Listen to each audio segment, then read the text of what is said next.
آج کے دور میں جس بات کی سب سے زیادہ ضرورت ہے وہ یہ ہے کہ ہم اسلام کو واقعی میں دین مان لیں۔ اس چیز کی بہت زیادہ ضرورت ہے کہ ہم واقعی میں مان لیں کہ اسلام دین ہے ہمارا۔ آپ کو سن کر شاید حیرت ہو رہی ہوگی کہ اسلام ہی ہمارا دین ہے۔ قرآن کریم میں آتا ہے یا ایھا الذین آمنوا آمنوا، یا ایھا الذین آمنوا آمنوا، اے ایمان والو ایمان لے آؤ۔ اس آیت کا ترجمہ کیا ہے؟ یا ایھا الذین آمنوا آمنوا، اے ایمان والو ایمان لے آؤ۔ سوال پیدا ہوتا ہے نا کہ اللہ تعالیٰ خود ہی فرما رہے ہیں اے ایمان والو، اور پھر فرما رہے ہیں ایمان لے آؤ۔ یا تو یہ ہوتا ہے نا کہ اے لوگو ایمان لے آؤ، یہ تعبیر نہیں ہے قرآن کی۔ قرآن کی تعبیر ہے اے ایمان والو ایمان لے آؤ۔ کیا مطلب؟ اس کا مطلب یہ کہ بہت سے ایمان والے ایسے ہوتے ہیں جو سرسری مومن ہوتے ہیں، زبانی کلامی حد تک مومن ہوتے ہیں، صحیح مومن نہیں ہوتے۔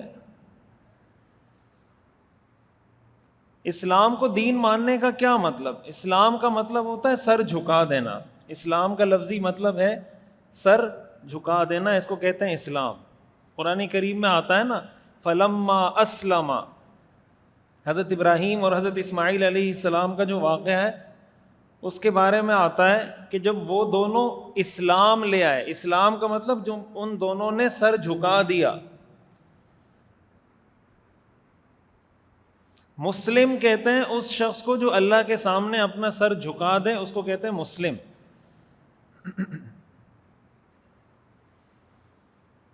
ہمارا مسئلہ یہ ہے آج کے معاشرے کا کہ ہم میں سے ہر طبقے نے، ہر کمیونٹی نے، ہر برادری نے اپنا اپنا دین بنایا ہوا ہے۔ ہم دین کی بات کو اس حد تک، اس وقت تک تسلیم کرتے ہیں جب تک اس سے میرے کوئی جذبات ہٹ نہ ہو رہے ہوں، جب تک مجھے کوئی اٹیک محسوس نہ ہو رہا ہو کہ یار یہ تو میرے کسی کام پہ اٹیک ہو رہا ہے، یہ تو میرے کسی نظریے پہ اٹیک ہو رہا ہے۔ میں تو اس چیز کو جائز سمجھتا تھا، آج مفتی صاحب سے سنا کہ یہ تو ناجائز ہے۔ میں تو اس چیز کو ناجائز سمجھتا تھا، آج پتہ چلا کہ یہ تو جائز ہے۔ یہ اصل امتحان کا موقع ہوتا ہے کہ اب مثال کے طور پر ایک چیز کو آپ پہلے ناجائز سمجھتے تھے، کسی بھی وجہ سے، اپنے کلچر کی وجہ سے، اپنے فیملی بیک گراؤنڈ کی وجہ سے، اپنے ایجوکیشنل بیک گراؤنڈ کی وجہ سے، اپنی کم علمی کی وجہ سے، لیکن آج پتہ چل گیا کہ بھائی یہ چیز ناجائز نہیں ہے، جائز ہے۔ تو مسلمان کا کام کیا ہوتا ہے کہ وہ کہے جب شریعت میں جائز ہے تو جائز ہے۔ بھائی میں کون ہوتا ہوں کہ ایک جائز چیز کو ناجائز قرار دوں؟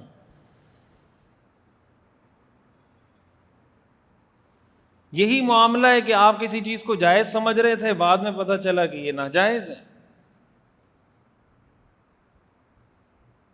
اس کو آپ یوں سمجھ لیں تھوڑا دوسرے انداز میں، مثال کے طور پر جو شوہر ہے اس کو اسلام کی وہ ساری باتیں اچھی لگتی ہیں جس میں شوہر کے حقوق بیان ہوئے ہیں،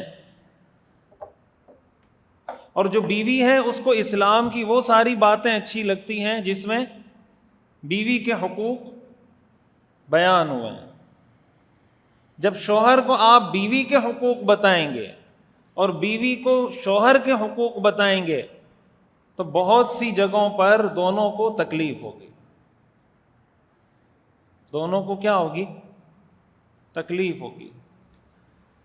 ہمارے ایک بزرگ ہیں، وہ کہنے لگے کہ جب میری شادی ہوئی تو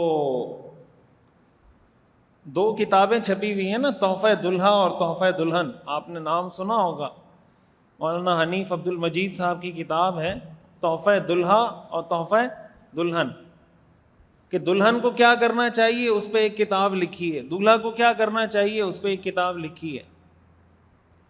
وہ بتا رہے تھے کہ جب میری شادی ہوئی تو میں نے تحفہ دلہن خریدی، دلہا نے تحفہ دلہن خریدی، مقصد یہ تھا کہ اس میں ساری باتیں لکھی ہوں گی کہ شوہر کا ایسے خیال رکھنا، شوہر کی ایسے بات ماننا، شوہر کی ایسی خدمت کرنا۔ اور کہا میرے ذہن میں تھا کہ جب پہلی رات ہوگی تو جا کے اہلیہ کو بتاؤں گا کہ بھائی یہ کتاب میں نے بھی پڑھی ہے، تم بھی پڑھو۔ تو کہا جب میں پہلی رات بیوی کے پاس گیا، اس کے پاس تحفہ دلہا پڑی ہوئی تھی، اس کے پاس تحفہ دلہا پڑی ہوئی تھی۔ اس نے مجھے کہا کہ یہ کتاب پڑھیں آپ۔ تو پتہ چلا کہ یہ تحفہ دلہن ان کو پڑھوانا چاہ رہے تھے، وہ تحفہ دلہن ان کو پڑھوانا چاہ رہے تھے۔ کوئی والد ہے، اس کو وہ ساری آیتیں حدیثیں اچھی لگتی ہیں جس میں والد کے حقوق بیان ہوئے ہیں، لیکن اگر آپ اس کو یہ بتائیں گے کہ اولاد کے یہ حقوق ہیں، اگر اولاد پہ یہ ظلم کرو گے اللہ قیامت کے دن پوچھے گا، سوال کرے گا، اس لیے کہ آپ اپنے بچوں کے والد ہیں، اللہ کے والد نہیں ہیں آپ، لم یلد ولم یولد، اللہ کے بندے ہیں آپ، اللہ آپ سے بھی پوچھے گا، آپ کے بچے سے بھی پوچھے گا۔ تو اب وہ باتیں، وہ آیتیں، وہ حدیثیں والد کو اچھی لگتی ہیں، اور وہ آیتیں حدیثیں جن میں اولاد کے حقوق ہیں وہ کوئی بہت زیادہ اچھی نہیں لگتی۔ یہی معاملہ آپ ساس بہو کا لے لیں، کہ کوئی ایسی آیتیں حدیثیں آپ سنائیں کہ ساس کا یہ حق ہے اور ساس کا ایسا احترام کرنا چاہیے اور ساس کی ایسی خدمت کرنی چاہیے، تو ساس کہے گی کہ دیکھو اسلام کتنا بہترین دین ہے۔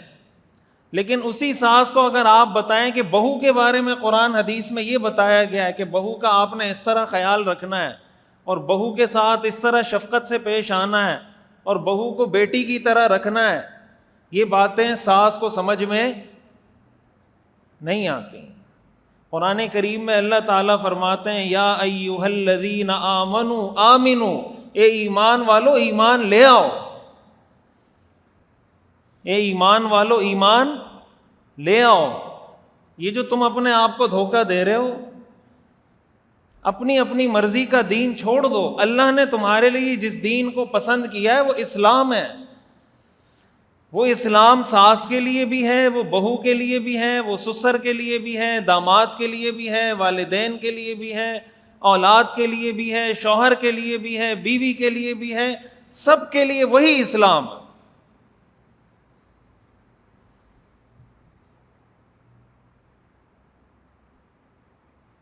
اپنے معاملے میں اپنے حقوق کی جب بات آتی ہے، سب کو آیتیں بھی یاد ہوتی ہیں، حدیثیں بھی یاد ہوتی ہیں، مفتی صاحب کے بیانات بھی یاد ہوتے ہیں، اور جب دوسرے کا حق دینے کی باری آتی ہے تو کوئی آیت کوئی حدیث یاد نہیں رہتی۔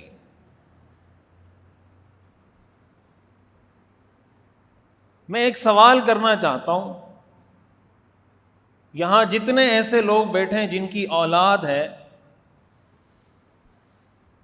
کتنے لوگ ایسے ہوں گے جنہوں نے یہ بات کہیں باقاعدہ سیکھی ہوگی کہ اسلام کی نظر میں اولاد کی تربیت کرنے کے کیا اصول ہیں؟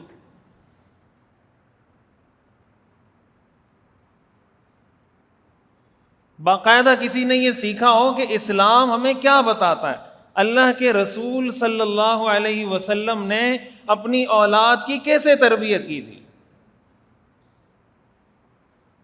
حضرت ابو بکر صدیق رضی اللہ تعالی عنہ نے اپنی اولاد کی کیسے تربیت کی تھی، حضرت عمر، حضرت عثمان، حضرت علی رضی اللہ عنہم، انہوں نے اپنی اولادوں کی کیسی تربیت کی تھی، صحابہ کرام نے اپنی اولادوں کی کیسی تربیت کی تھی۔ میرے خیال سے اگر 100 لوگوں سے آپ پوچھیں تو شاید ایک کوئی آدمی آپ کو ملے، یہ بھی میں احتیاطاً کہہ رہا ہوں کہ 100 میں سے ایک آدمی کہے کہ ہاں میں نے باقاعدہ یہ سیکھا ہے اور پھر اولاد کی تربیت کی ہے۔ اس کا مطلب یہ ہوا کہ اس پورے چیپٹر کو ہم نے دین سے نکال دیا نا. دین سے نکالنا اور کیا ہوگا؟ اس پورے چیپٹر کو، اولاد کی تربیت کے پورے چیپٹر کو دین سے کیا کر دیا؟ نکال دیا. اس لیے کہ میں نماز پڑھتا ہوں، حج بھی کیا ہوا ہے، روزے بھی رکھتا ہوں، قربانی بھی کی ہے، صدقہ زکوٰۃ بھی دیتا ہوں، مجھ سے زیادہ نیک کون ہوگا؟ اللہ تعالیٰ فرماتے ہیں رضیت لکم الاسلام دینا. دین کا مطلب کمپلیٹ کوڈ آف لائف، مکمل ضابطہ حیات. تو یہ کیسا مکمل ضابطہ حیات ہے جس میں اولاد کی تربیت کا کچھ پتہ ہی نہیں؟ جو شادی شدہ لوگ ہیں وہ اگر تھوڑی دیر کے لیے یہ سوچیں کہ ہم میں سے کتنے لوگ ہیں جنہوں نے شادی کرنے سے پہلے باقاعدہ کسی سے سیکھا ہو کہ نکاح کے مسائل کیا ہیں، نکاح کے بعد کیا حلال ہے کیا حرام ہے، کن باتوں سے طلاق ہو جاتی ہے کن باتوں سے طلاق نہیں ہوتی، اگر خدا نخواستہ طلاق دینے کی نوبت آئی تو طلاق دینے کا طریقہ کیا ہوگا، بیوی کے حقوق کیا ہیں، شوہر کے حقوق کیا ہیں، میں نے اگر جوائنٹ فیملی سسٹم میں رہنا ہے تو کیسے رہوں گا، اور اگر سیپریٹ رہنا ہے تو کیسے رہوں گا. کیا دینی لحاظ سے ہمارے ہاں اس حوالے سے اتنا شعور ہے کہ شادی سے پہلے کسی نے یہ سیکھا ہو؟ جن کی شادی کو 40 سال ہو گئے، کیا انہوں نے یہ سیکھا ہے؟ تو کہاں کا دین، کون سا اسلام؟ یہی اللہ تعالیٰ فرماتے ہیں یا ایھا الذین آمنوا آمنو، اے ایمان والو ایمان لے آؤ. میں نے اس پر باقاعدہ ایک کتاب لکھی ہے نکاح کورس کے نام سے، اسی مقصد کے لیے کہ بھائی نکاح سے پہلے نکاح پہ لاکھوں روپے کا خرچہ ہو جاتا ہے. میرے پاس طلاق کے ایسے ایسے مسائل آتے ہیں، میں اگر آپ کو سناؤں نا تو آپ کان پکڑ کے بیٹھ جائیں. ابھی صرف ایک ہفتے میں میرے پاس جو طلاق کے لوگوں نے مجھ سے سوالات پوچھے ہیں، حیران ہو جائیں گے آپ. ابھی پچھلے دنوں خبر آئی تھی اسلام آباد کی، آپ نے بھی پڑھی ہوگی، کہ 6 مہینے میں صرف اسلام آباد میں 45,000 طلاقیں رجسٹرڈ ہوئی ہیں. کتنی؟ 6 مہینے میں 45,000.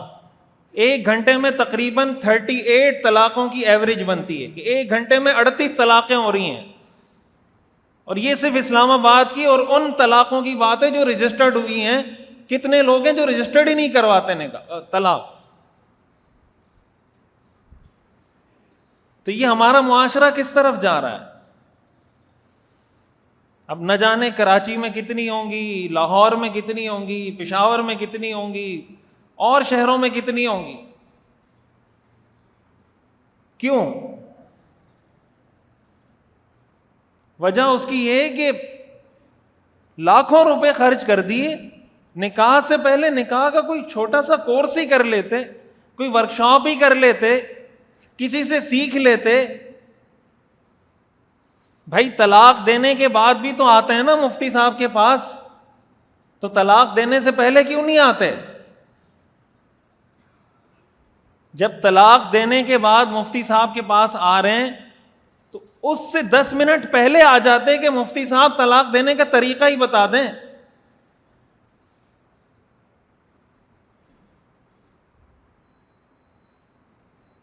تو یہ جو ہمارے ہاں کلچر ہے معاشرے میں، اور مسئلہ یہ ہے کہ اس چیز کو جرم بھی نہیں سمجھا جاتا. میں جو یہ بات بار بار عرض کرتا رہتا ہوں نا کہ ہم نے دین کا بہت محدود تصور اپنے دماغوں میں بٹھایا ہے، اس لیے کہتا ہوں کوئی ایک چیز نہیں ہے. آپ کاروبار کو اٹھا کر دیکھ لیں، ہمارے ہاں کتنے ایسے لوگ ہیں جو کاروبار شروع کرنے سے پہلے کسی دارالافتاء میں جاتے ہیں، کسی مستند ماہر مفتی کے پاس جس کو کاروبار کا بھی پتہ ہو دین کا بھی پتہ ہو، اس کے پاس بیٹھ کے اپنے لیے کوئی شریعہ کی SOPs گائیڈ لائن بناتے ہوں کہ یہ میری SOPs ہیں، میرا جو کاروبار ہوگا وہ ان SOPs کے مطابق ہوگا.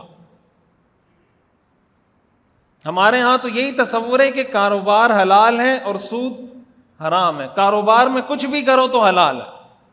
چاہے دودھ میں پانی ملاؤ تو کاروبار ہے. کیا خیال ہے؟ دودھ میں جو پانی ملاتا ہے وہ بھی کاروبار ہی کر رہا ہوتا ہے نا, یا سود کر رہا ہوتا ہے؟ وہ جو ملاوٹ کر رہا ہے, جو 2 نمبر ہی کر رہا ہے, وہ بھی کاروبار ہی کر رہا ہے نا, تو حلال ہے یہ. کوئی ڈاکٹر ہے, اس کو پتا ہے کہ بھائی اس پیشنٹ کو ٹیسٹ کی ضرورت نہیں ہے, وہ آپ کو 10 ٹیسٹ لکھ کر دے دیتا ہے.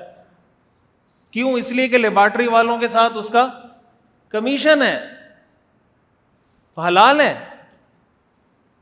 ڈاکٹر جو میڈیکل جو کمپنیاں ہیں دوائیوں کی, ان سے جس قسم کی فیسلٹیز لے رہے ہوتے ہیں اس بہاف پہ کہ مہنگی مہنگی دوائیاں اپنے پیشنٹ کو لکھ کر دیں گے, کیا یہ ہدیے لینا ڈاکٹروں کے لیے جائز ہے؟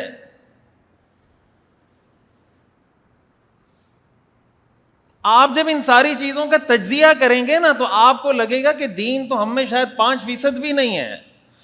یہ کہاں کے مومن, کہاں کے مسلم.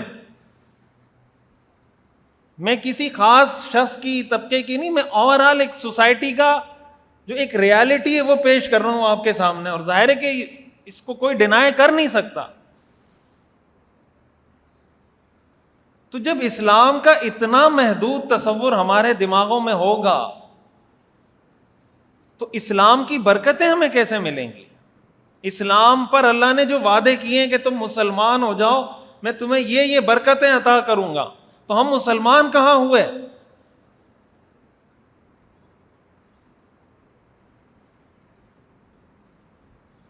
یہی معاملہ ہمارے ہاں کلچر کا ہے. ظاہر ہے جو جس زبان سے تعلق رکھتا ہے اس کا اپنا ایک کلچر ہے.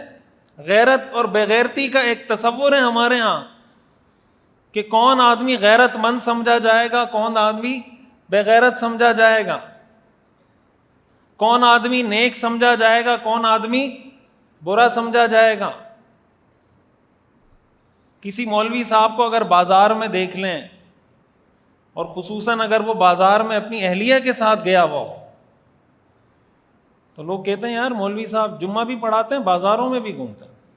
وہاں تبلیغ کر رہے تھے, ابھی بازاروں میں گھوم رہے ہیں. یہی اعتراض کافر رسولوں پہ کرتے تھے. کون کرتے تھے؟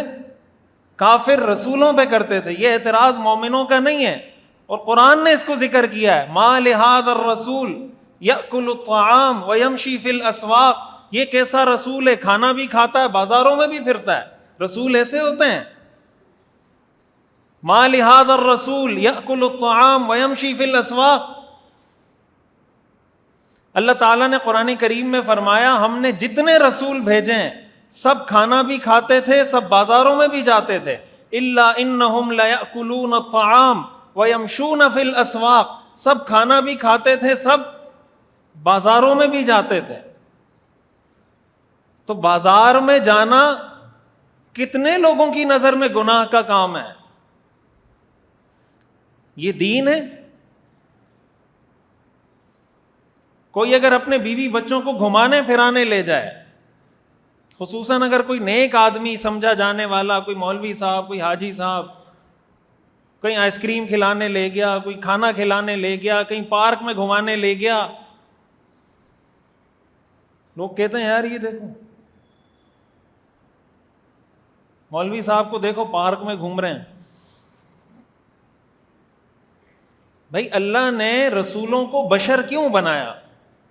قرآن کریم میں آتا ہے نا, کافر یہ کہتے تھے اللہ نے رسول بھیجنے تھے تو فرشتوں کو بھیجتا نا. اللہ تعالیٰ نے فرمایا وَلَوْ جَعَلْنَاهُ مَلَكًا, اگر ہم فرشتوں کو بھی رسول بنا کر بھیجتے تو انسانی شکل میں بھیجتے. انسانوں کے پاس فرشتوں کو کیسے رسول بنا کے بھیجا جا سکتا ہے؟ جنسی الگ ہے ان کی. کل کو کوئی بھی اٹھ کے کھڑا ہو کے کہہ دے گا یہ تو فرشتہ ہے, بھائی میں انسان ہوں, میں کیسے اس کی طرح کا کام کروں؟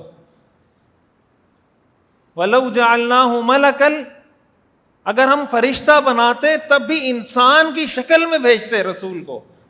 تو رسولوں کو تو ہم نے بنایا ہی بشر ہے تاکہ کل کو کوئی یہ نہ کہے کہ یار یہ تو فرشتہ ہے, ہم یہ کام نہیں کر سکتے.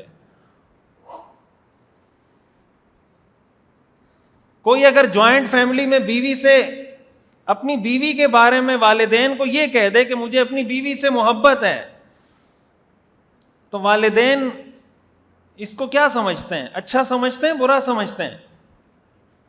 بولیں۔ دین کیا ہے؟ دین یہ کہ آپ اپنی گرل فرینڈ کے بارے میں بولیں گے کہ مجھے اس سے محبت ہے، یا بیوی کے بارے میں بولیں گے کہ مجھے محبت ہے؟ تو جب بیوی کے بارے میں بیٹا کہہ رہا ہے مجھے اپنی بیوی سے محبت ہے، والدین کے دلوں پہ آریاں چل جاتی ہیں۔ اس کو تو خوش ہونا چاہیے کہ میرا بیٹا دیندار ہے، اس لیے کہ اللہ کے رسول نے بھی فرمایا کہ مجھے اپنی بیویوں سے محبت ہے۔ قرآن کریم میں اسی لیے اللہ نے فرمایا یا ایھا الذین آمنوا آمنو، اے ایمان والو ایمان لے آؤ۔ یہ اللہ کا کلام ہے، اے ایمان والو ایمان لے آؤ، اپنے آپ کو دھوکے میں مت رکھیں۔ اسلام کا جو تصور اللہ کے رسول صلی اللہ علیہ وسلم نے دیا ہے، وہی تصور اللہ کی بارگاہ میں ایکسیپٹیبل ہے۔ ہمارا اپنا بنایا ہوا دین کا کوئی بھی تصور ریجیکٹڈ ہے، اللہ کی نظر میں اس کی کوئی حیثیت نہیں ہے۔ کتنی دفعہ ایسا ہوتا ہے، بچے اگر مسجد میں آ جائیں، ایک تو ہوتا ہے نا بالکل چھوٹے بچے ہیں، 2 سال کا بچہ ہے، 3 سال کا بچہ ہے، ایسے بچوں کو تو مسجد میں حتی الامکان کوشش کرنی چاہیے کہ نہ لائیں، اس لیے کہ آپ نماز پڑھیں گے، بچہ خدا نخواستہ ادھر ادھر ہو گیا، پھر آپ پریشان ہوں گے۔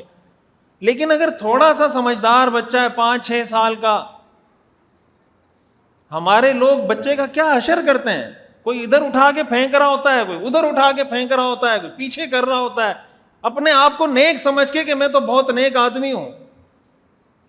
اللہ کے رسول صلی اللہ علیہ وسلم نے فرمایا، صحیح حدیث ہے کہ میں بعض اوقات نماز پڑھانے کے لیے کھڑا ہوتا ہوں اور میرا ارادہ یہ ہوتا ہے کہ میں لمبی نماز پڑھاؤں گا، لیکن مجھے مسجد میں کسی بچے کی آواز آتی ہے تو میں اپنی نماز مختصر کر دیتا ہوں کہ اس کی والدہ کو تکلیف ہوگی، میں نماز جلدی مکمل کروں تاکہ اس کی والدہ اس کے بچے کو سنبھالے۔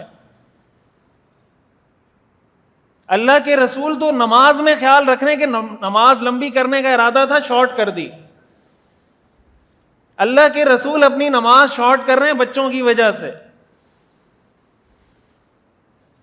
تو ہم یہ سمجھتے ہیں کہ یہی جو جس کا کوئی ایکسپوجر نہیں ہوتا نا، نکلا نہیں ہوتا، کوئی گلشن معمار میں رہ رہا ہے، کہیں نہیں گیا، وہ سمجھتا ہے یہ ساری دنیا یہی ہے۔ کوئی کراچی میں رہ رہا ہے، وہ سمجھتا ہے یہی ساری دنیا ہے۔ کوئی پاکستان میں رہ رہا ہے، وہ سمجھتا ہے یہی ساری دنیا ہے۔ دنیا اس کے علاوہ بھی دنیا ہے بھائی، جا کے ذرا اور دنیا میں دیکھیں، اور لوگ بھی مسلمان ہیں، اور لوگ بھی کلمہ پڑھتے ہیں، اور لوگ بھی دین پر عمل کرتے ہیں۔ یہ ہمارے ہاں کیا تصورات ہیں، وہاں کون سے تصورات نہیں ہیں، تو آپ کو پتہ چلے گا کہ یہ دین ہے یا کلچر ہے۔ یہ قرآن کریم میں اللہ نے فرمایا یا ایھا الذین آمنوا آمنو، اے ایمان والو ایمان لے آؤ، اپنے کلچر کو دین مت بناؤ۔ اللہ تعالی ہمیں سمجھنے کی اور عمل کرنے کی توفیق عطا فرمائے۔ وآخر دعوانا